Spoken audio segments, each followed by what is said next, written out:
Hi, everyone. This is Matthew Jenner for Card Runners, and I'm here with SSN Elders. You're doing it wrong, part 1, emphasizing betting because it's easier. So this is a new series.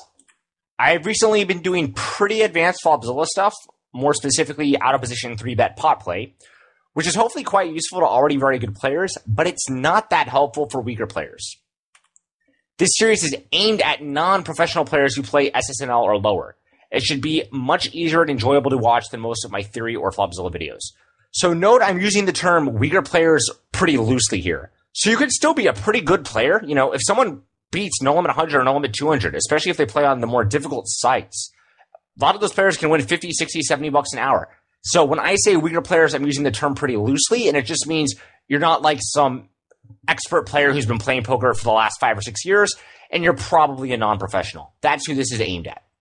So, unlike many series aimed at beginners, this series will not encourage you to develop bad habits you'll later have to forget when you move up. Instead, I'll try to emphasize concepts more using examples and be less heavy on theory and math. We'll also stress hands a bit more than ranges, since ranges can often get very complex. So, you are not going to be developing any bad habits here.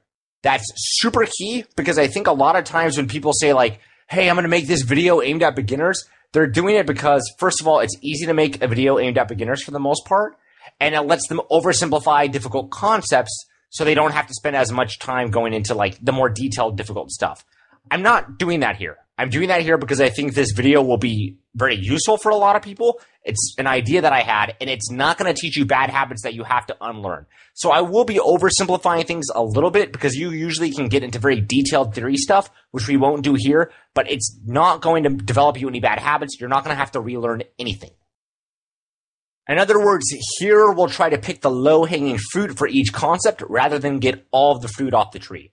So what I mean by that is when I do theory videos, it's usually designed for teaching you difficult concepts that can make you play super, super, super good, but that are quite difficult to implement.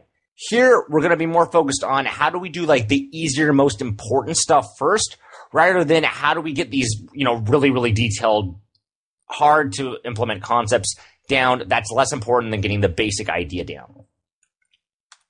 Okay, so some background. I've coached a lot of people who've told me a lot of different exploitative techniques they use when playing. They regularly use these as justifications for taking theoretically weak lines. There's a few problems with this. The first is game theoretically optimal lines typically are awesome against most, if not all, villains. I also hear a ton of contradictory stuff, even from winning players who play the same stakes at the same site. So, it's possible a theoretically correct line can be negative EV. So a good example of that would be if you're playing against someone that never folds to a river bet, even if you made a theoretically correct river bluff, it will be negative EV against that player. Nevertheless, if we take the game theoretically optimal line with every hand in our range, overall our range has to be profitable. So the thing that people often get confused though is they don't realize, especially when you're taking optimal lines pre-flop and on the flop, that usually means, you're bluff raising with the right types of bluff raises. You're calling with the right calls. You're raising with the right hands that need to be raised for value. Those hands are pretty much going to be awesome against almost any type of opponent. So unless you're using that whole, hey, I'm bluffing the river against someone that doesn't fold example, the game theoretically optimal line is probably going to be really good, but people don't take the line as often as they should because people tend to stress the easier line even when it's inappropriate. Additionally, I've recently started playing again myself, and even against weaker opponents, the game theoretically optimal lines are typically better by a lot than the lines I see most people taking. So, no excuses. We're going to go over the leaks I think most SSL and lower players have, despite the fact that many are winning players. Today, we'll focus on why people emphasize betting too much and how to stop.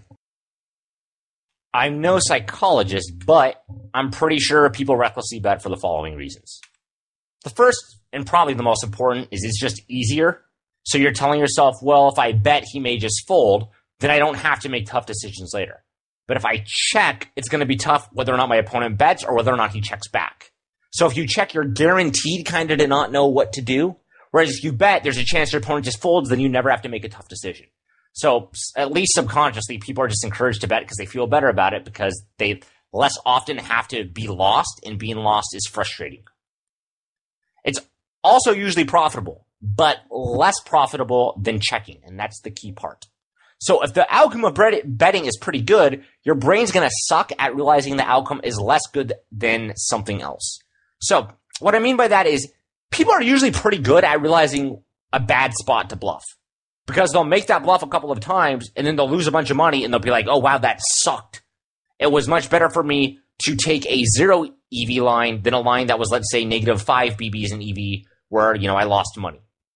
But your brain's not very good at realizing, like, wait a second, even though the EV of this line is plus 10 big blinds, maybe the EV of a different line is plus 15 big blinds. Your brain's not going to recognize something is more good. So the way I would kind of view it as, like, if you put your hand on a hot stove, you're pretty good at immediately taking your hand off because it burns. So that would be like, making a bad bet. You'll quickly realize, don't do this, it sucks.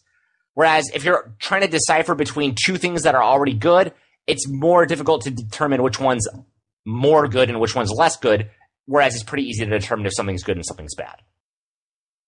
And the last reason is everyone is doing it, so you do it too. It's just easy to copy other players, and if you see other winning players making the same mistake, and if you're still winning, and if the advice you read on poker forums is to take the easier line, it's going to be hard for you to break that habit. That's especially true because even if you point out someone's potential mistake, they'll usually defend it by convincing themselves they're trying to exploit their opponent. So if someone is betting super, super recklessly, it's not too difficult to win at like no limit 25 or no limit 50 or even a little bit higher if you bet recklessly.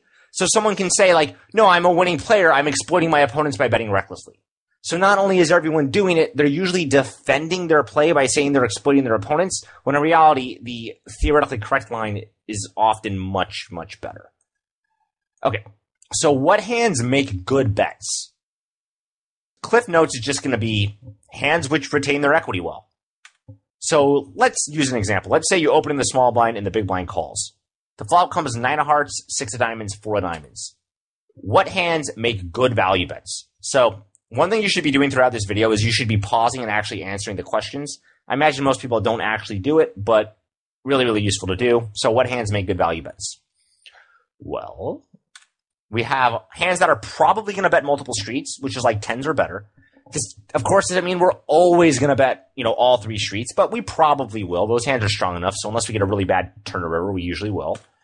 And then we have hands that are going to bet 1 street, or 1 or 2 streets, like a hand like 9-7, ace-6, etc. Again, these hands could bet all 3 streets if we get a really, really good turn or river, but a hand like 9-7 or ace-6 usually isn't going to be strong enough to go bet.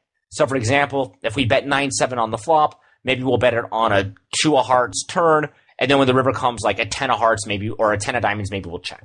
Something like that. Those hands retain their equity pretty well. So note we're not making many of the hands we beat fold by only betting 1 or 2 streets with these. Ninja edit. So what I mean by that is if we bet 10s, if we bet jacks, if we bet 9-7, our opponent's big blind cold calling range against a small blind open is so incredibly wide at that point that when we bet 9-7, when we bet 10s, when we bet ace-6, we're clearly going to be able to get a lot of value here. When we bet a hand like ace-6, our opponent's going to have to call with a bunch of ace-high hands we beat. He's going to have to call with a bunch of gut shots we beat. He's going to have to call with a bunch of random 6s and random 4s that we beat. So when we bet the flop here, his range is so wide that we're, able to effectively get value, and our hands are retaining their equity. Our opponent's range, as our opponent's range goes from being 100% of his flopping range to maybe he defends, 60% of his range after we bet, our hand doesn't lose all that much equity. So what I mean by that is if 9-7 has, let's say, I'm just going to make it up. Let's say it has 67% equity against our opponent's range on the flop before we bet. If we bet, maybe our hand now has, rather than 67% equity, it has, 60% equity. It doesn't lose all that much equity because we're keeping in a lot of the hands that we beat in our opponent's range. And also we're making some hands that have a reasonable amount of equity against us. Like, maybe a hand like King 10 will fold to our bet. So now, what hands make good bluffs? So pause for a moment and tell me what hands make good bluffs. And remember, bluffs are also going to retain their equity well. So even as the opponent goes from having 100% of his, cold calling range to only 60% of his cold calling range because, when we bet the flop, he'll probably fold around 40% of the time. We want our bluffs to kind of retain their equity. So what hands do that? I'll give you the most obvious one, which is a gut shot. But think if you can think of other hands. So what I have written down is 10-7. So there's the gut shot. Then a hand like King 7 or Ace 5. Notice these King 7 and the Ace 5 kind of have an overcard and 3 to a flush, 3 to a straight.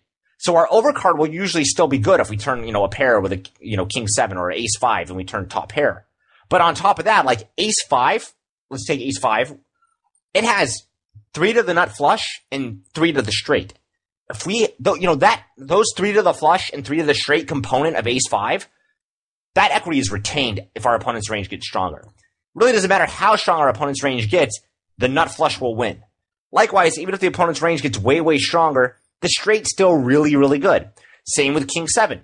King 7 can make the king high flush since we have the king of diamonds, and we also can runner some straights. It's not as rare to runner the straight as you would think here. With King 7, the 5 gives us the open-ended straight draw, the 8 gives us the open-ended straight draw, and then there's other hands which give us gut shots, and then the 10 will give us a gut shot, and then also we can runner the diamonds.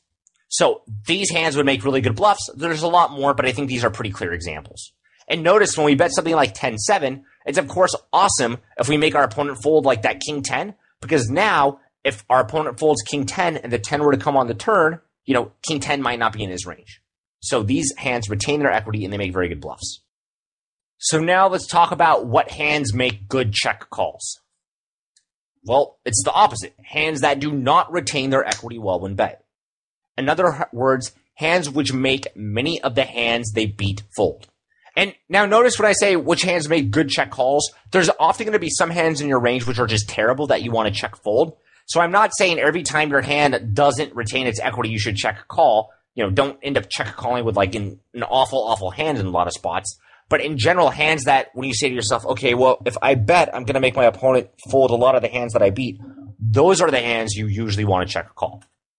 So let's go back to the 9 of hearts, 6 of diamonds, 4 of clubs board. What hands do not make good bluffs and should be check called? And I'm going to edit that suit. So there we have it. The exact same flop as before. What hands make good check calls? Personally, I think hands like Ace King and Ace Queen seem to be perfect examples of check calls here, yet I almost always see people bet those at micro stakes and small stakes. So why is check calling Ace King and Ace Queen good? Think about what check calling Ace King and Ace Queen does. So again, I'll go back to that board so you can just really visualize it and think about what check calling Ace King and Ace Queen does. It lets our hands retain their showdown value, first of all. We have the nut non-pair hand, and our opponent won't have a pair over half the time. So Ace Queen and Ace King are actually ahead of our opponent most of the time in terms of just being able to win at showdown. But if we bet the flop, though, now our opponent's going to fold a lot of his hands that don't have pairs, so that's going to make it much more difficult for these hands to win at showdown. He also might call with some draws or bluff raise his draws, which put us in a really bad spot, which I'll probably talk about in a minute. But if we keep our opponent's range very, very wide by check calling, Ace King and Ace Queen can win at showdown more often. Remember, check calling forces our opponent to see the turn with 100% of his flopping range. Betting causes the opponent to see the turn with 60% of his flopping range. So if our opponent has pairs, let's say 40% of the time on the flop, and it's probably not even that often, but I just made it up. But if our opponent has pairs 40% of the time on the flop, if we check call, he's usually not going to have a pair. Whereas if we bet, he gets to fold most of his crap hands, and he's going to have a pair on the turn most of the time, so we're not really going to win at showdown as often. It also keeps hands like King 7 and Queen 2 and friends in the hand. These have only 3 outs, and they also have 2 tainted outs. So if we have Ace King, and the opponent has King 7, I don't really care to make that hand fold. King 7 might have, if both of the outs were live for King 7, it would probably have 22% equity. But when I have Ace King and my opponent has King 7, he only has 11 or 12% equity because I'm blocking his kings. In addition to, blocking, half of his potential outs, he usually thinks he has 6 outs, he only has 3 here. There's a removal effect, so there's only 2, but 2 of his outs, and I'm doing that little thing with my hand where it's quotes. So 2 of his outs are tainted outs. So if I check call this flop and my opponent bet the flop with king 7, like he usually will, guess what? If the turn card comes a king, I'm going to win a big pot because he's going to keep barreling that king for value and he's just going to run into my better hand. So we win a pretty large pot when we have ace king or ace queen and our opponent turns top pair with a weaker kicker. So that's what I just said. It's a pretty big deal, not only because our opponent can hit that tainted out, but also just because he has less outs to begin with. So keep that in mind. So let's run a hand and imagine a thought process. So I've only recently started playing again, but this is pretty much like what my gut thought process was, only now, after having spent 2 years pretty much just studying poker, I know this stuff is wrong, so I think I was able to fix it pretty quickly or not act on it. But here was like my gut thought process that I retained from when I used to play a bunch more 2 years ago. So imagine you're playing 4 tables, and it might even be 4 tables of Zoom or Russian. You're getting hands crazy fast, and 1 table gets dealt ace, king of diamonds in the small blind. Here's how my thought process used to be. You know, first of all, awesome. Ace, king of diamonds looks super pretty and it's a strong hand. So I'm like, you know, yeah, I get to play a hand. Ace, king of diamonds, fun to play. It looks pretty cool. And then I'm rooting for someone to raise. Come on, someone raise. Button has been raising 58% of hands, so he better raise now. I want to be able to 3-bet him. Maybe he'll 4-bet him. Then I can 5-bet him. That'll be awesome. Go, go, go. Ugh, no one raised. I run so bad. Okay, well, I guess I better open in the small blind. Hopefully the big blind calls, because my hand is that strong that I want, you know, at least one caller. Cool beans, he calls. Let me flop an ace or a king one freaking time. Note how emotional this thought process is, and if you think like this while you play, and my guess is you do at some level, you're unlikely to play as well as you're capable of. So that was what was so interesting to me, because again, I only recently started playing, and it was just like, when I was coaching other people, or when I was like working on the book or doing Flopzilla stuff, I'm never rooting for anything. I'm always looking at my whole range. I don't care because I have nothing invested. Whereas when you're actually playing, you're going to get emotional. And if you're thinking like this, it's going to cause you to make a lot of mistakes in the hand examples I'm talking about, and I'm going to talk about in a few minutes. Because you're going to be rooting for something really hard rather than thinking about, okay, what does my entire range look like and how do I make sure I don't misplay this hand in context of my whole range and what my opponent's range is. Hand example continued.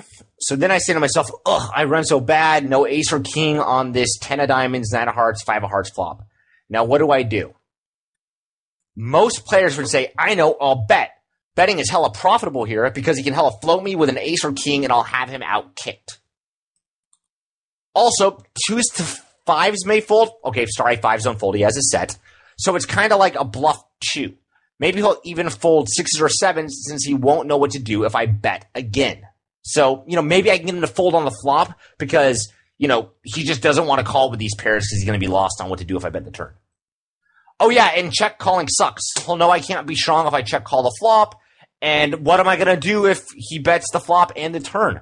I'll be lost. You know, so I don't want that to happen because I'm just going to not, it takes a lot of mental energy when you don't know what to do. It's frustrating. And I know I have this profitable line by betting now. And by the way, I'm not advocating folding 6s or 7s here in the big blind shoes versus small blind c-bet. My guess is it's theoretically correct to call with these hands when facing a bet, so an optimal opponent would never fold them. I'm just saying when people are used to taking a certain line and that line starts to get challenged and it might even have them, you know, cause them to rethink their game. And it will mean that a lot of what they've thought in the past, maybe they've even argued this is a super clear c-bet in the past and they've been wrong. So people will kind of try to defend their line by being super generous, like saying stuff like, oh, you know what? Well, maybe sometimes people fold 6s or 7s to a flop c-bet. Yeah, people sometimes will fold 6s or 7s to a flop c-bet just because I've probably seen everything crazy in poker happen at least once. But that's not usually good justification for taking what I think is an inferior line. And even if making the opponent fold 6s and 7s might help us here, he also might do some stuff which will hurt us here. For example, maybe our opponent will bluff raise with pocket 3s on this flop, which would be terrible. But if he bluff raises with pocket 3s and follows through on the turn, that will crush our ace king of diamonds, and it would have been way better for us to have check called on the flop. So again, this was just an example of how people will try to justify a poor line. Not me saying that I think 6s and 7s should fold to a flop c-bet, because I don't think they should. So what has this thought process done? It's shown me you're from the West Coast, since you're using the word hella, and you've successfully argued that betting is profitable. But obviously betting will be profitable here, but isn't more profitable than checking. In other words, ace king of diamonds is awesome. There's pretty much not a lot of situations where you can, you know, folding is always 0 EV. I don't think you can find many situations where you open ace-king and there aren't some plus EV lines. And that's especially going to be true in a small blind versus big blind. Like ace-king is just too strong of a hand. There's going to be a profitable line on the flop. What we should have done instead is ask ourselves, what good and bad stuff happens from betting? What good and bad stuff happens from checking? Now we can actually compare what line is best, since I care about the most plus EV line, not just which lines are profitable. Again, that's what an optimal player wants to do. Or any player. It doesn't even need to be an optimal player. We want to take the most plus EV line. Just because you can show a line is profitable does not mean it's better than another line, because that other line might be more plus EV. So let's make a list. Pause and give me the pros and cons of each betting and checking. See how closely your list matches mine. So this is something I do all the time when I'm working with people and we're trying to figure out what to do in a reasonably complex spot. You have to actually list all, the benefits of betting, the benefits of checking, and then from that information, you try to decipher which line's best. A lot of spots can get really, really close. Then maybe you'll actually think the EV should be the same, which means in theory you would bet sometimes and check call sometimes. But a lot of times you'll actually realize something that looks really close is like slam dunk a line you didn't expect. Like, oh, I would not have thought that this should be a check raise here, but check raising is clearly superior to everything else. But that's not a line most people take. It's not a common line, so it's something that, you didn't think to do even though it's the best line. So right here, I want to see a list of betting and checking and, compare betting to check calling. It's not a check raise on this flop, so make a list. All right, so I made this beefy list right here. So here we have the flop, 10 of diamonds, 9 of hearts, 5 of hearts, ace, king of diamonds. The pros of betting. So we'll make some hands with 20% equity fold. So, for example, if we make our opponent fold a hand like queen 7 or jack 3 of spades, those hands might check back. If we check the flop, they might decide they don't want to bluff with those hands, and they'll get a chance to outdraw us. Notice, even if they have 20% equity, that's not equity they'll always, they won't always get to realize that equity. So, for example, we might bet the turn and make them fold, but they'll at least get to see the flop and have a chance to hit 6 outs if they check back. So one advantage of us betting the ace, king of diamonds is these hands don't get a chance to outdraw us. The other advantage is we build the pot if we hit an ace or a king or a runner flush, and our opponent would have checked back the flop. So if our opponent's going to bet the flop, as he would have, with some random diamonds or some random aces or some random kings, and then we improve, we're probably still going to get the same amount of bets in. It'll go bet, bet, bet, and we'll win. But one advantage is if our opponent would have, checked back the flop with a hand like ace 8, if we would have bet the flop with ace king, but he would have checked back with ace 8, then if, he calls our flop bet with ace 8 and the turn card comes in ace, we would have gotten an extra round of betting. Whereas if we check, he'll check back, turn comes in ace, we only get in 2 rounds of betting. Maybe you can think of other reasons. I'm not seeing much else. Those to me seem like the 2 pretty much advantages of betting. And that's not a lot here. The other advantage is maybe you can make like 2s to 4s fold, but I'm not really convinced I wouldn't make 2s or 4s fold on a later street anyways, which is why I didn't put it down here. But in my opinion, and feel free to post in the forums if you have another one that you think I missed, these are like the only really 2 advantages I see of betting, and they're not even that big of advantages. So let's look at the cons of betting. Even though we can call a flop raise, so if you bet this on the flop, you're going to have to call a raise, or you're going to just mathematically be folding too much probably. So even though we can call a flop raise, getting raised is far from ideal. So if I bet here and my opponent raises, I would call, but I'm not loving it. I don't like putting more money in the pot against my opponent's stronger range. And then, the ace and the king are likely going to be clean on the turn, and we can always run to the flush, which is why I do think it's a call. But we're paying a lot of money to draw to maybe tainted outs. Our opponent can have 2 pair, our opponent can have a set. He maybe can even have a hand like ace 10 or king 10, in which case, our ace or king isn't good. So getting raised sucks, and that can happen if we bet. We also make a ton of hands which have little chance to outdraw us, such as king 7 and ace 2 fold. That is a huge deal in my opinion. I don't want to make these hands that we dominate fold because I want them to hit their tainted out on the turn of the river, or at the end of the day, if they're just not going to hit their tainted out, that's fine. I'll just win at showdown. So we lose value from hands we have dominated, and since they won't bluff like they will when we check to them, and we won't get a chance to outkick them if we both turn a pair. So let me say that once more, since I think I sucked at reading there. And it's we lose value from hands we have dominated, since they won't bluff, because we just make them fold when we bet. but they will bluff when we check to them, and we won't get a chance to outkick them if we both turn a pair. So this is kind of the big one here. I want to check, have my opponent, bet the flop with his king 7, and then he either hits the king on the turn of the river, or he just gives up and I got an extra bet. That's exactly what I want to happen. I want to just say, hey, I'm not really afraid of giving you free cards. I also have a good chance to outdraw you if I am behind, and I want to get extra value from these crap hands that you'll bet a lot of the time if I check to you. So we lose that extra value if we bet. So let's go over the pros of checking now. So a lot of this is going to be repetitive. When you talk about like the cons of betting, they'll often be the pros of checking, but we're going to go over it anyways. So we get value from our opponent's hands, which bluff and have little chance to outdraw us. We just talked about that. It guarantees us we get to see a turn for a good price. That's key. If we bet fold, we may not get to outdraw our opponent if we're behind, or we may fold the best hand. That's a really big thing that sucks about bet folding, and I think a lot of people bet fold this hand. If we bet call, we just pay a lot to see the turn, a lot more than we would have if we had just check called. It also gives us the chance to win a large pot if we turn a river, the best hand, and we have our opponent outkicked.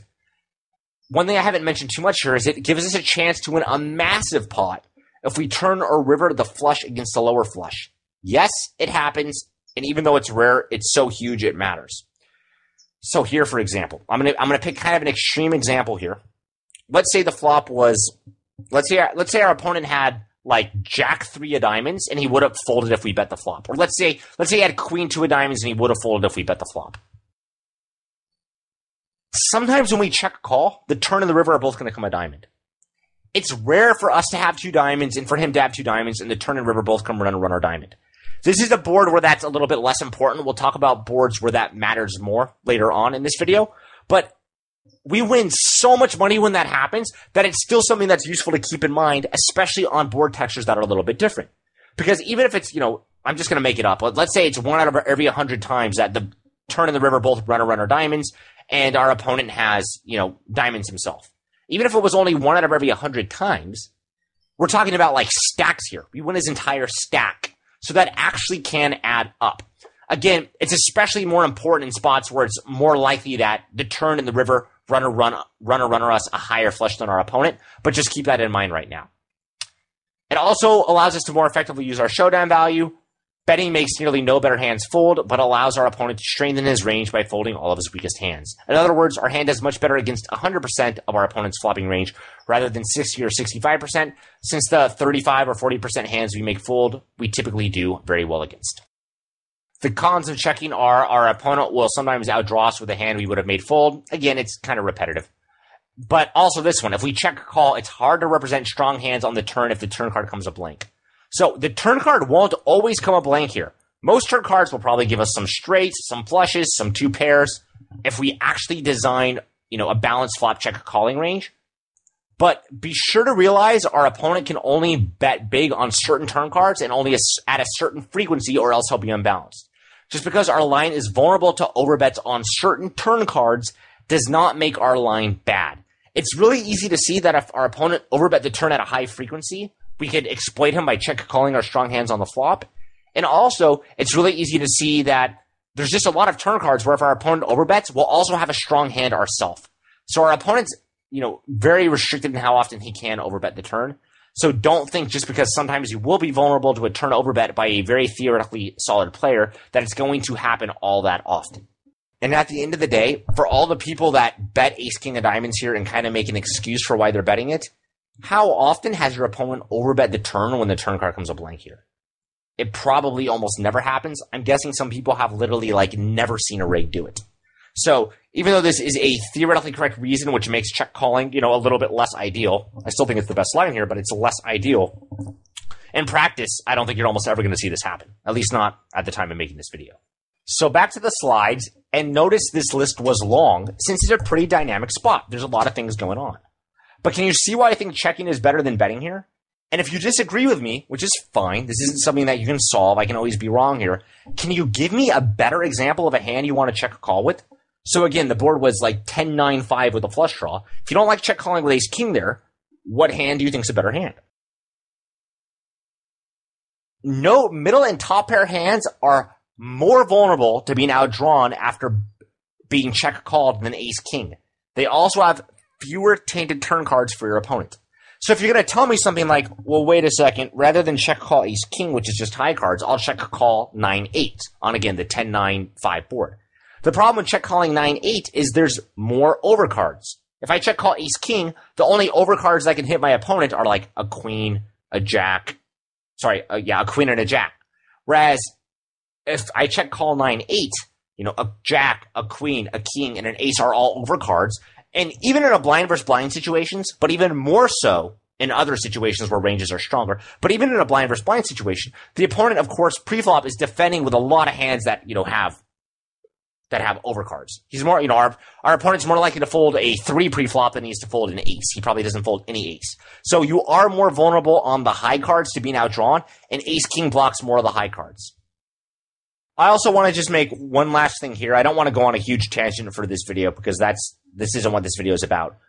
This could be incorrect technically because it's blind versus blind. So since it's blind versus blind, the opponent will have more, like random 5s and random 6s in his range, which 9-8 won't get outdrawn by a random 5 or 6, whereas ace king will. So I still think 9-8 is more vulnerable than ace king, but this could be one of the few spots where there's an exception because blind versus blind ranges are very, very wide. But if it was, a slightly different example, if it was cutoff versus button, and we had ace king compared to something like, 10-8 or 9-8 for top pair or middle pair, then 10-8 and 9-8 would almost certainly be more vulnerable to being outdrawn than ace king, because at the end of the day, if the turn card comes as 6, our opponent's just not going to have many 6s in a cutoff versus button situation. So, again, on a technicality, this might not technically be true here. I still think it is, but it might not be. But make sure you understand the overall general point, which is if you check a call with a middle pair hand when there's a lot of overcards, then when that overcard hits, you're going to likely be outdrawn, and those are also the cards where your opponent's going to barrel pretty aggressively. So check calling ace king here, I think, is vastly superior to check calling like something like 9-8, whereas I think some people might have put 9-8 as a better check call. Okay, moving along. Of course, we have to make sure our check calling range makes sense with our entire range, but that's a bit out of scope for this video. Hopefully you can see why I think checking is better than calling despite lines being clearly plus EV. And remember, ace king isn't beat all that often on the flop and has a ton of redraw. So play around with Flopzilla. So the way I kind of like to look at ace king on this like 10-9-5 board is almost like ace king basically has 7 outs. The ace, king, and then you count the runner flush as an out. And in addition to having 7 outs, which is almost like as many outs as a draw, it also has showdown value because it's way ahead of a lot of hands in the opponent's range, where it will win at showdown. Play around with Flopzilla to get a really good feel for just like how good this hand is and why I think the check call, is so effective here. All right, so let's continue to illustrate this concept with a game. To bet or not to bet. So in this game, I'm going to give you a hand, and you say whether you bet it or check it and why. Say there are reasons why out loud before deciding. So give me the line you think is best. It can be, it can be anything. It can be check call, check raise, it can be bet, whatever. Give me the line you think is best and say it out loud because I want you to sort of commit to what you're saying. So what I don't want you to do is watch this video quickly and then give me the, give the incorrect answer and then afterwards be like, oh yeah, well, I wasn't really paying that much attention. No big deal. I get it. I know. Commit to what you're saying because if you get something wrong, you're going to be able to fix it and remember it a lot better. Or you can go on the forums and argue with me and tell me why you think I'm wrong. But kind of by saying it out loud, you're committing to what you think, and it's going to be easier to fix your leaks that way.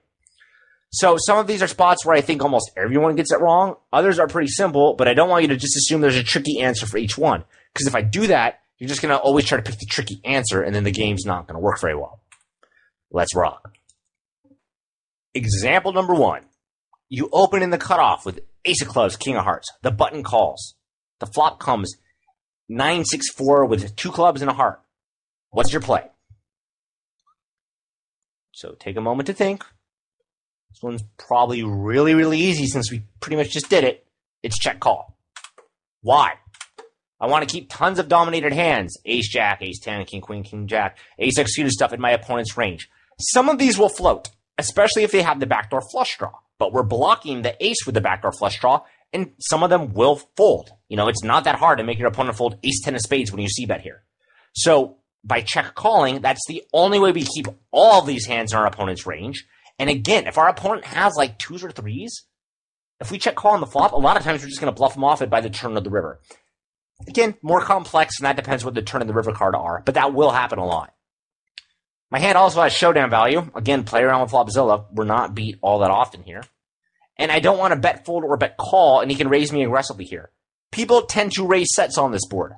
So when we bet here, we get raised, we go, ugh. And we're either going to end up folding too much if we fold this hand, or we're going to be putting a lot of money in the pot when we're not really that happy about it because our hand just doesn't play that effectively against a polarized range.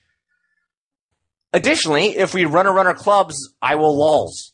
It's not as rare as you probably think. So one thing you might do here is if you bet the flop, maybe you get your opponent to fold like king jack off with the jack of clubs or king queen off with the queen of clubs. But when you have ace king, if the turn of the river both come a club and you have one club and your opponent has one clubs, not only do you win, but if he happens to have the king of clubs, you're going to probably win a pretty big pot. And a lot of times that runner clubs, you might have made that hand fold if you c-bet the flop. So let's say if I would have c-bet the flop here, let's stick with the king jack example. If my opponent calls pre-flop with king jack off, maybe he'll fold the king jack with the jack of clubs to our flop bet. But by check calling, we keep in that very tainted hand. And it's possible our opponent, will bet flop and turn if the turn card comes a club, or maybe he'll bet flop and check the turn if the turn card's a club, but then, he'll call our river bet, or we'll check the river and he'll bet and we'll check raise. But we'll win a pretty big pot usually if we have the club and our opponent has, if the board runner clubs and our opponent has either a king, queen, or jack of clubs. So keep that in mind. And of course, when the board runner clubs, not only do we beat hands that had a single club, we'll also beat hands like king jack with both the king and the jack of clubs. Whereas if we would have bet it, our opponent might have been able to make us fold either on the turn or, if he raised on the flop, some people would probably fold the ace king on the flop. So just keep that in mind. If the board runner clubs, we beat hands with both one club and two clubs, of course. All right, so hand example number 2. You open the cutoff with 6s in the button calls. You get the exact same flop as before, only this time you have pocket 6s. What's your play? Check raise. If you want to get really tricky, you might be able to check a call here, although I think there's better hands to check a call with, namely pocket aces with a club. So the best play here is probably to check raise. That's one I expect most people to get wrong, but let's go over the reasons why it's best. Because it's hard to check call on this board, and check raising prevents our opponent from recklessly betting.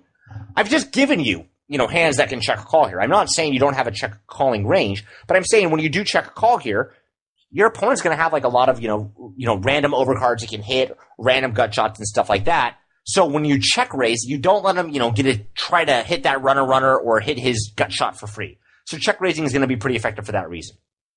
Our hand also retains its equity insanely well. It doesn't matter how strong our opponent's range is, middle set is awesome.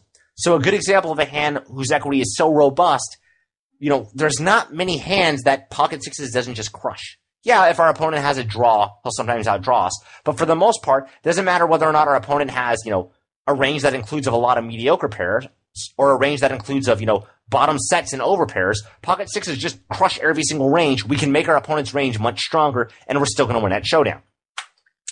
And any hand which can outdraw us, like gut shots, open-ended straight draws, flush draws, is going to bet on the flop anyways. So if I end up giving free cards, I don't care.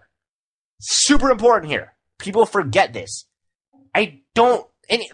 Sixes can be outdrawn as we've talked about, but since the hands that are going to outdraw us, like if our opponent can, let's say, have, let's just say a flush draw or a straight draw. I don't think he'll have all that many gut shots here, but he can still have a hand like, 8-10. He's going to bet 8-10 on this flop. Because 8-10 is going to have all the perfect bluffing qualities. It doesn't have a lot of showdown value. It retains its equity well. This is a good board for our opponent to bet, and we're often going to be folding.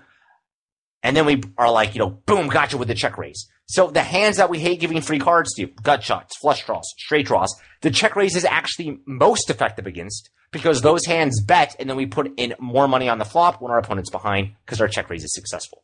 So check raising is pretty much awesome here. Hand number 2 continued.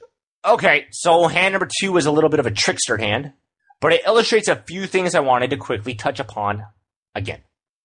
Check raising this one not again, but check raising allows us to protect our checking range more effectively, so our opponent can't just always bet once we check. This makes check calling easier, especially since the flop will often, sometimes check back now. So maybe we win with ace king or ace queen after he checks back flop. It's really not that rare to check the flop with ace king and then have your opponent check down with ace queen or ace jack and you win. Happens all the time. So, and especially if you're check raising, your opponent's going to be like, oh, he's not really going to want to bet ace queen as aggressively on the flop because he knows his ace queen has some showdown value. And he also doesn't want to get his ace-queen check raised because he wants, a chance to hit the ace or the queen on the turn. He wants to be able to use his showdown value, all that kind of fun jazz. And again, we don't just bet when it's profitable. Check raising is better than betting here. But your brain sucks at learning that since anything you do with a set will win a ton of monies. Your brain's just not going to be like, whoa, dude. I think check raising has an EV of 28 big blinds, whereas betting probably only has an EV of like 24 big blinds. Your brain's not going to do that. Your brain's going to say, oh, I've always bet sets here and I've always won a ton of money, so I'm going to keep betting sets here because I like winning a ton of money. That's what your brain's going to do, even though it's pretty much wrong. So the way that you fix stuff like this is by understanding, how everything tends to come together, and then, understand theory, understand Flopzilla, and then by actually writing out the combos, you can see why check raising is better here. But even though I don't expect most people that are watching this video to have known to check raise this year, understand it, and even if you can't immediately incorporate it into your game right now, begin absorbing why that line's effective so eventually you can. Hand example number 3. You open cutoff with 10s and the button calls. Flop comes ace 9-7 with 2 clubs. What's your play? Again, take a moment and think about it. You should bet with the intention to check either the turn or the river. So this is a hand that goes in my one sheet of value range, probably. Because, well, actually, I don't want to spoiler you. So, por qué, señor? It's because part of my hand wants to make king, queen, and king, jack stuff fold. That's usually the stuff that folds on the flop, right? King, queen, and king, jack. And those hands have 6 outs against my 10s. Notice they wouldn't have, 6 outs against my ace 3 here. But since they have 6 outs against my 10s, when I bet on the flop, I'm getting a lot of those hands that are high equity against my hand to fold. That's pretty cool. I also get values from like 9x and 7x now, and they may check back later. You can throw pocket 8s in there as well. So by betting 10s, I'm getting value from all these hands I beat. I'm making hands that have a lot of equity against me fold. And a lot of the hands that I do beat, like people will say like, I think people do bet 10s here for the most part, but a lot of people don't understand why. One of the cool things about betting 10s here, though, is the hands that we beat, which we would hate facing bets from on later streets, our opponent's pretty much going to check them back. So if he does have, Jack 9 suited, 7 8 suited, I think we're going to end up betting the flop, he calls, and then we just check through and we win at showdown. So definitely prefer a bet with 10s here, whereas if we had a hand like pocket kings, then we're not vulnerable to the king, queen, and the king, jack, so check calling would be more acceptable. So make sure you notice that. 10s will bet for one sheet of value here, even though it's weaker than kings, and we'll check call with kings because kings are less vulnerable to being outdrawn, and kings keep these hands that, have tainted outs against kings involved. So, hand example number 4. You open cutoff with ace 5 of hearts, button calls, flops comes ace 9-7 two-tone. What's your play? So apparently I make these slides and then I do the recordings like several days later when I have time. So when I was talking about the last hand, I didn't realize I was spoilering you for the next one. But it's also a little bit hard to talk about the last hand without discussing it, so it's fine. So I just gave you the answer, but you should check, right? It's just like when we said pocket kings. Why? I don't want to make hands like king, queen, and king, jack fold now. They're not really going to outdraw me. So in other words, giving free cards is less risky. I can value bet later streets. And again, the hands that I make fold on the flop, these crappy 2s to 6s, king, queen, and king, jack, they don't concern me. They're just not going to outdraw me enough. It's tough cookies when they hit a set on the turn that would have been folded on the flop. It's not an excuse for us to play poorly. So this is something that I hope most people that watch these videos already know, but people tend to be incredibly biased with the results. When you take these higher variance, I don't even want to say they're higher variance, I shouldn't say that. When you take theoretically correct lines, here, by check calling, which I think is theoretically correct, yeah, sometimes you're going to get outdrawn by pocket fours on the turn, and you're going to lose a big pot that you wouldn't have lost if you had just bet the flop. That's not a good enough reason to play poorly. You have to think about your opponent's entire range. And here, I definitely want to let him hit those, tainted king, queen, and king, jack. And at the end of the day, I don't want to bet ace 5 here and get raised. That sucks. Right? Like when your opponent raises us here, he's going to raise us with like pocket 9s, pocket 7s, maybe ace 9 suited, maybe ace 7 suited in air. I do super crappy against that range. He'll also raise us with draws. I want, in other words, the best way I would say what I would say here is if we bet this flop, we'll be playing against, maybe 60% of our opponents, or maybe 65% of our opponents' flopping range on the turn. He'll raise some of those hands, which sucks, but at the end of the day, he'll probably fold 35% of his flopping range to our flop bet.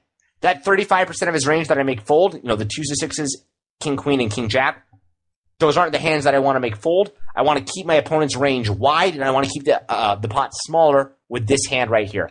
I can still get value with this hand on later streets. I'm not saying check it down. I'm just saying start with checking the flop. And here's the other thing. If I'm actually balancing my range here, so let's say I'm like also check raising with with pocket nines, pocket sevens, and some air. I'm value betting the right kind of stuff. And then I'm also just check folding some because the button's range is pretty good, cut off first button. And he has position here, and position is reasonably useful. It's not incredibly valuable, but it's reasonably valuable. We should be check folding here sometimes. But if we're checking ace-5 with the intention of check calling, sometimes the flop's going to check through because we're not just check folding like crazy.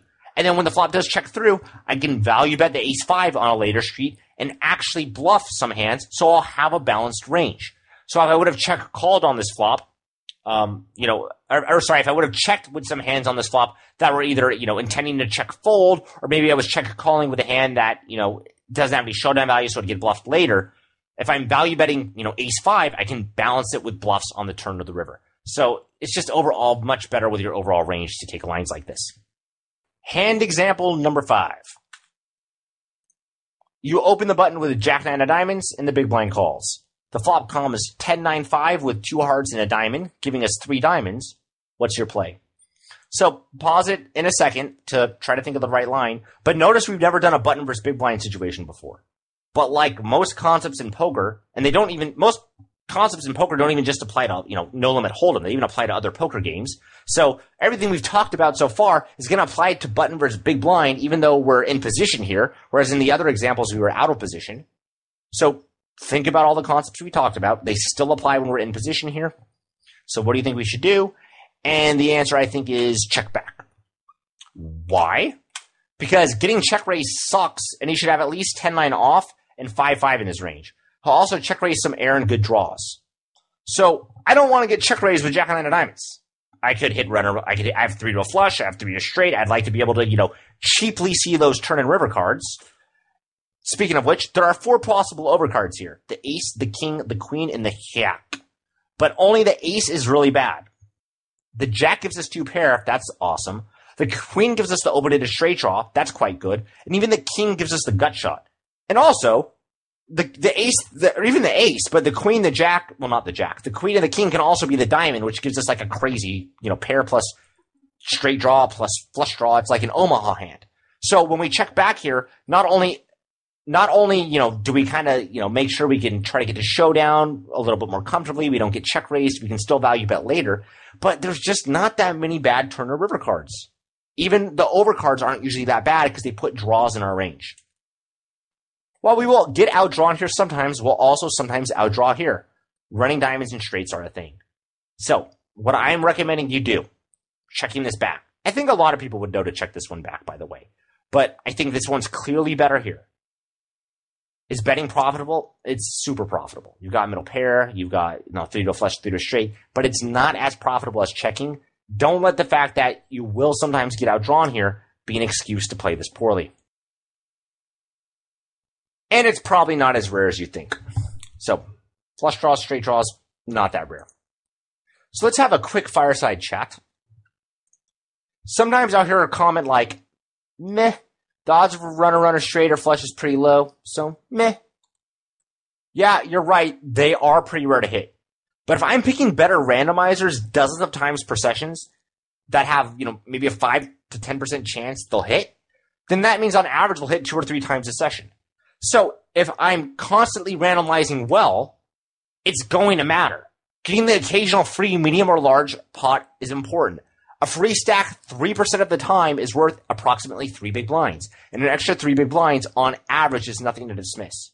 So if you can think of a situation where it's like you run a straight and you win a massive pot and you're like, dude, that's only going to happen every 1 out of 40 times. But if we're winning a massive pot 1 out of every 40 times, that's going to add up, because if we take that opportunity, 10 times a session, then 1 out of every 4 sessions will win a free massive pot.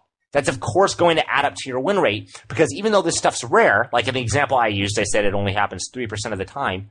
3% of 100 big blinds is an average of 3 big blinds. That's a lot. So just be aware of that. And this is going back to the whole where I don't buy it when people say like they want to take theoretically poor lines against weak opponents. Like, who is it ineffective to take a line that, who is it ineffective to use a bad bluff randomizer against? Hitting those tricky straights or those tricky flushes with the right randomizers is good against an optimal opponent. It's good against Phil Ivey. It's good against a terrible, terrible micro stakes player. It's good against someone that's completely drunk. It's always good to make flushes and straights. So you want to randomize well. And in the last example, I'm going to go back to it real quick. And as I said, I think people would usually know how to take the correct line with the Jack 9 of diamonds here. It's just, when you have 3 to flush, 3 to straight, it's just not that rare to hit the flush or the straight. And here you probably won't stack your opponent when you run a runner it, but you'll win at least a pretty good sized pot, and it's not that rare. So be sure you understand all the intricacies of what's happening in a hand. And if you don't understand all the intricacies, which is totally fine, just when you are reviewing your play and you're trying to get better, take some time to think in the situations you think are close. So one really good way to do that is to make that list that I was talking about earlier, the pros and the cons of betting and checking. And then while you're actually playing a session, mark spots that you think are close, try to convince yourself which line's best, and then talk to poker buddies about the spot and see what they think. Hand example number 6. You open the button with 8-7 off and the big blind calls. The flop's 10-7-4 with a flush draw giving you 3 hearts. What's your play? I'd check. And the reason for that is I don't really want to get check raised here. I can runner, a straight, or a weak flush. I also, of course, can just improve and hit an 8 or a 7. So he may bluff without the flush if the turn or the river are a heart, and he may check with like 3 to hearts, 3 of diamonds, and I overflush him on the river. So, of course, we're not going to win a massive pot here when we have the 8 of hearts on the river, and and the turn and the river are both a flush. But our opponent could bluff the river, and then we call and win. Or he could just check, and we check back, and he win. Like if he has 3, pocket 3s with a heart. So hitting that extra flush hitting that flush does matter, even though obviously it's not as good as like hitting the nut flush against the, queen or king high flush. While there are a lot of overcards, an 8 is a very good turn card, and a 9 is also very good. So, the 8 gives us 2 pair, and the 9 gives us the opening and straight draw. The 6 and the 5 also give us a straight draw. So keep that in mind as well, that even the low cards, if the turn card comes to 6, and we'll be double gutted if the turn card comes to 6. So if the turn card comes to 6 and our opponent now bets with his, queen 10, we can call it and we're going to have a ton of outs against him on the river. So there are more bad turn cards here than there have been in other examples, but I still think it's a check because there are a lot of good turn cards. And, if we bet 8-7, we're going to lose to all of our opponents, better 7s, which will have all of his 10s. And then it also sucks when we get check raised. So this one is more debatable. Betting the flop is definitely profitable, but I would still prefer the flop check here. A bit more on hand number 6. So again, I get betting's profitable, but you also can likely bet any 2 cards profitably in this spot, since when you open in the button and the big blind calls, the big blind's cold calling range is very, very weak, and the big blind's out of position. Remember, the big blind was just calling pre-flop with a lot of hands that expected to lose less than 1 big blind overall for the hand, since the big blind has dead money. So because of that, because the big blind gets such a great price, he's often going to be check folding the flop at a high frequency. So not surprising we can bet any 2 cards profitably here, much less 8-7. And I also get you'll be lost on what to do on a lot of turn cards when your opponent bets after you check the flop. But you know what? You're still lost when you get check raised on the flop, and mathematically you may not be able to fold this hand, or else you'll be folding too much to check raise. And you're still lost on the river after you bet the flop and check the turn. And now the pot is bigger. So you have to remember, like with a lot of these hands, you might not want to take a line because you say, well, I won't know what to do if blank happens. But with this hand, even if we bet the flop, if our opponent calls, we're not going to know what to do on the turn of the river. We're not going to know what to do on the river specifically. If we bet the flop, check back the turn, and our opponent bets the river, we're still going to end up having a bluff catcher, and now the pot will be bigger. Hand example 7. You open cutoff with queen jack, button calls. Flop comes queen 7-5. What's your play? Check call. Why? Our hand isn't strong enough to bet all 3 streets effectively, and Queen Jack isn't afraid of giving free cards. Hands like 10s to 8s work better to bet only 1 or 2 streets for value because these are the more vulnerable hands. So, it's more important we make our opponent fold like his Ace Jack, whereas if we have Queen Jack, then, if a Jack comes on the turn, it's great. If the flop checks through, we can still get 2 streets of value by betting the turn and river. So just a pretty standard check call. I mean, it's a check call a lot of people miss, but it's one they should usually be making. Hand example number 8. You open the cutoff with 9-8 suited, button calls. Flop comes Jack 8-7 with clubs, and we don't have a club. What's your play? This one's tough, but it's probably a check raise bluff. Why? Many of the hands we make fold when we check raise have a significant amount of equity against us, so our check raise can make hands like King Queen fold, Ace Queen, maybe even Ace 9 suited and Ace 10 suited. And this board favors the opponent's range and position is valuable here, so we'll usually check raise our straights, our sets, and because we're check raising, in total this is 10 combos, the 4 straights and then 3 pocket 8s, 3 pocket 7s. We can maybe even check raise 8-7 suited here as well. And because we're check raising here so aggressively, we're also going to need to be check raise bluffing aggressively. Our equity is pretty robust, so the 8 and the 10 especially will give us a very strong hand on the turn. So if we check raise and are called by, like an Ace Jack or King Jack hand, it's all good in the hood. We have like 10 outs against these hands. So a bit like this is one of those spots where, again, you're going to need to understand how your whole range works to really understand this in detail. But you can see why this hand works well as a check raise bluff. So this is one that if you're misplaying this right now, and by misplaying it, I mean if you're betting this on the flop without considering check raising, if you're check calling on the flop without considering check raising, this is a very hard hand to tell what's theoretically correct to do, even though I do think it's a check raise. But this one is one I would care less about if someone were to make this mistake, because it's a harder one to realize. So it's a good idea to be introduced to it now, but make sure you're making the easier check calls or the easier check raises, even if you miss, the tough ones like this one right here. Hand example number 9. You open the cutoff with pocket kings, the button calls. The flop comes Ace 9-7. What's your play? Check call. Why? Hand isn't strong enough to bet all 3 streets, and we aren't afraid of giving free cards. We have no removal effect, so all Ace-X hands are in the opponent's range. He rarely even has Ace-King, so we're pretty much just blocking no Ace-X hands, so we'll have a lot of them.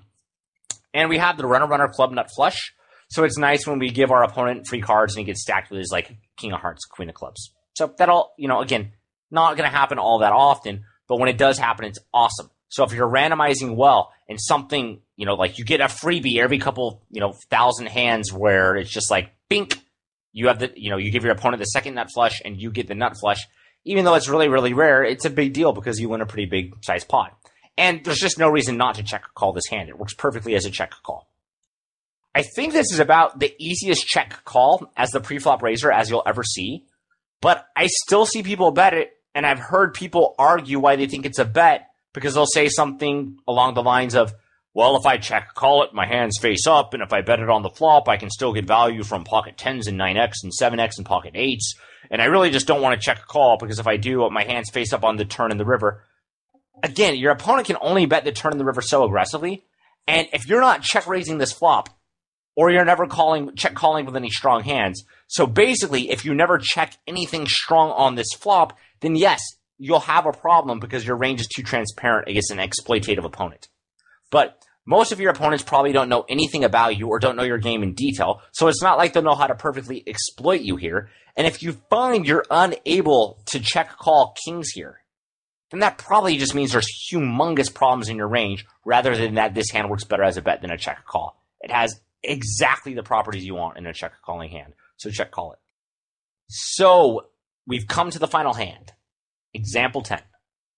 You open the cutoff with King, Queen of Hearts, the button calls. The flop comes Ace 7-2 rainbow. We have the backdoor heart flush draw. What's your play? Check call. Why? Check calling keeps the opponent's dominated hands in. King, Queen, King, Jack, etc. You know the drill. And note, even though I listed King, Queen here, we're splitting against that hand. That's better than losing to that hand, and then we're not usually even going to split. We're usually going to beat the rest of those hands. We have showdown value, And apparently I put an exclamation mark when I wrote this, so I was pumped about it. But we're likely not going to use it. We need some hands that can be check called and bluffed later if we don't improve. If you don't check call this, what are you bluffing with on the river if your opponent bets the flop and checks back the turn? So that's something that happens a lot here, where you'll check call this flop with like a random, like let's say you watch this video and you start check calling some random aces here or pocket kings or whatever. You check call here. The opponent bets the flop, you call, then he gives up on the turn because he realizes, you know, you were check calling on a very dry board and he doesn't want to double barrel here a lot. And most people don't. How do you bluff on the river? Like you had to have check called here with an air type hand, but there aren't like air type hands here. You don't have your usual like ace king high card hands that can check call. There aren't any. So a hand like king queen is actually the type of hand you need in the range here in order to balance stuff and make it make sense. Because now I can check a call with king queen, and then if you know my opponent bets the flop and the turn checks through, I can bluff the river and have it make sense. On top of that, if I check on this flop, it might look pretty suspicious. You know, if I played a balanced game, I'm definitely going to be check folding here sometimes. But a lot of players will always, if they're in the cutoff shoes, bet all their air here, and then, you know, they'll only check if they plan on check calling. So a lot of times if you check with king, queen of hearts, your opponent might think, hey, this looks really suspicious. Why is he check folding on an ace 7-2 board? So in that case, he'll check back, and then you can even bluff on the turn later. So there's nothing wrong with, you know, another cool thing about the king, queen of hearts is, as I said, you can bluff it later. But even with hands that are a lot weaker than king, queen of hearts, even hands that were planning on check folding on the flop, you can end up bluffing it later a lot of the time. So, you know, you check, your opponent checks back, you bluff it on the turn. So think about how much your hand looks like ace X if you check call on this flop. My guess is most people watching this video are exploited by check calling here, and I also imagine it's the theoretically correct line. So I think almost no one that watches this video probably knew to check call here. I'm sure some people did, but I'm thinking most people would just bet it. But I'm guessing this line actually exploits most people, because people don't expect you to check call with air on this ace 7-2 board, even when it's correct. So because you're taking a line that people don't expect as much, not only is this line just happen to be theoretically correct for the reasons I've already stated, but it also is probably going to end up exploiting people because they're just going to think if you check called this flop and then the turn check through and then you bet the river, they're going to think there's no error in your range. And for the vast majority of players, there probably would be no error in their range, but you can play a better game than they play, and you can check call with some hands that they're probably misplaying. All right, everyone, so that wraps it up. I don't usually make videos like this, but hopefully you enjoyed it and learned a bunch. So feel free to give me your comments, questions, and suggestions in the forums, and I'll try to address them in whatever way possible. So thanks for watching, guys. Good luck and take care.